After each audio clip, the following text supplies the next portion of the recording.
guys, welcome back. Grant Training Systems, Sylvie, me, and knee exercises. Today we're going to go over the vastus medialis oblique, the muscle right inside of our knee, and why it's very important in the tracking, so the movement of our patella, the bone in the middle of your knee that moves up and down, and what we can do to strengthen it, and how we know if ours is weak, and what type of pain we're looking for. Alright, so Sylvie again has been prepped in the exercise. I will stay behind her so we can see the knee that we're working on, which will be the left for this video. So what she's going to do is she's going to start on her elbows, because this will take some of the tension off of her hamstring. And what we want her to do here is, the goal will be for her to straighten her leg to 0 degrees, so a complete extension position. But because we have a bit of a special mechanic in your knee, we're going to have her turn her foot outside. We call this the screw home mechanism. And at 0 degrees of extension, so when it's completely straight, we actually have a little bit of external rotation in our lower leg. So if she does her exercises here, often patients or clients kind of complain about some pain inside their knee. However, when we turn it out, it magically often disappears. So from here, she's going to have her other leg, not crazy high, but probably in the middle, because we're going to use this as your tracking leg, so you know exactly how high we want your leg to come.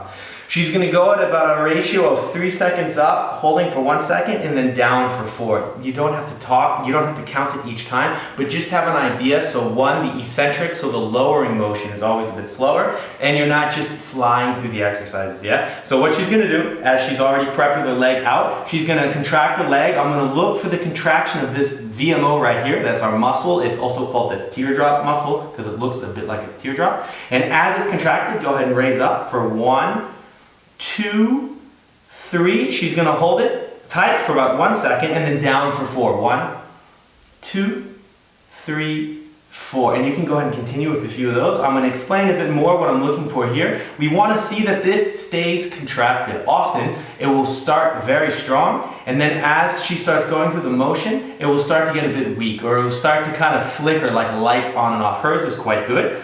We're on number 3 right now, so I would also look more towards 12, 13, 14. Usually we do about 15 and 2 to 3 sets of these. So then I would be very curious not only of the initial strength, but the muscle endurance of this exact muscle. We're going to go through a second position here after, and I'm going to explain a little bit of the importance behind this muscle and why we need to make sure that it's working. Alright, so we have Sylvie prepped once again in the position. We're going to go over the exercise, and then at the end, for the people that want to listen to it, I'm going to go into a bit of detail about the movement of the knee and the importance of the VMO. But first, we're going to go through the second exercise. So as you can see here, she's in a side-lying position. We're continuing to work on the same leg. Her mobility is not going to be fantastic here because she's in a bit of a unique position. But here, again, we're going to want to work on completely locking that leg out, so complete extension. You're going to notice here that when your foot is a bit flat and not externally rotated, the pinching feeling is a bit less. However, we always say go ahead and try to rotate the foot out a little bit anyways. And from here, we're going to look for that contraction of the VMO, and she's going to raise it as high as she's able to, hold it, and then back down. And one thing we can focus on a bit here, so you can lift your leg a little bit higher that way, and then that gives you a little bit more room to clear the leg a bit higher. There we are. She's going to squeeze it, hold it, and then come back down. And the important thing on both exercises is always to relax it at the end, yeah? So then we get the nervous system to understand the contraction, but also the relaxation of that muscle. So go ahead and fire it one more time. She squeezes, she comes up, she holds it, and then she comes back down. We would again also do this one for about 15. I would continue to monitor the VMO and see if it starts turning on and off like a light, or if it's really able to stay contracted the entire time. So going into the importance of this, so that you can just relax if you want, you don't have to keep going through those, is the patella moves up and down. The problem is the most sensitive tissue in our body is bone. That's why if you hit your shin, it hurts so bad. So it's called the periosteum. And per square inch, if you will, the amount of nerves is the greatest out of any tissue. So that's why it's very sensitive. But luckily, whoever made us was a bit clever and realized when things need to slide across each other, we have cartilage. And the special cartilage we have here is called hyaline cartilage. And it's actually 7 times slipperier than ice on ice. So that's why our patella, our bone that moves up and down here, is able to move across our knee without any problems. The reason we have this patella here is because if you can imagine here, if I had a rope and I would go up and down always across this rope, eventually it would cut a bit. But then if I add, let's say like a toilet paper roll or even something like a glass here, and the rope was also there, then the rope would move without a problem. So this bone is called a sesamoid bone, and it does exactly that. It allows the angle to be changed so we don't have injuries to our quadriceps or to the tendon that it's working with. The problem is the bone goes up and down, the patella, not by an engine and a motor, it goes by the strength of our quads. And the VMO, the one on the inside, only works from the last 30 degrees to 0 degrees of knee extension. So that would be when Sylvie's leg is basically from 30 degrees to 0 degrees.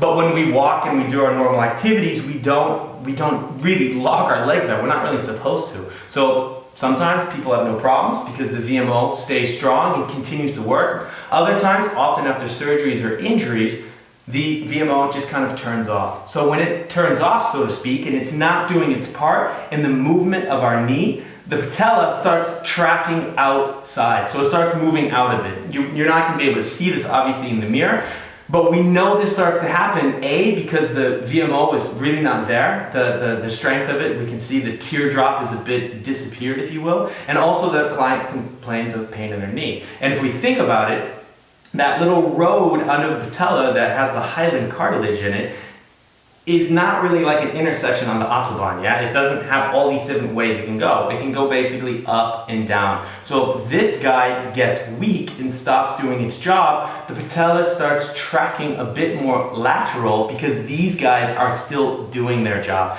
And because bone is the most sensitive tissue in the body, that's the pain that we start getting. So it's a very common patellar femoral tendonitis, basically, patellar tendonitis. So it's many knees, jumper's knee, basically everything at the end of the day goes to the VMO and the tracking of the knee. So that's a little bit of science behind it and why we want to focus on strengthening this. And yeah, like we said before, I would probably have Sylvie start with 2 sets on the first position and then the second position, moving towards 15. 1, to work on the strength of it, but also to monitor the muscle endurance.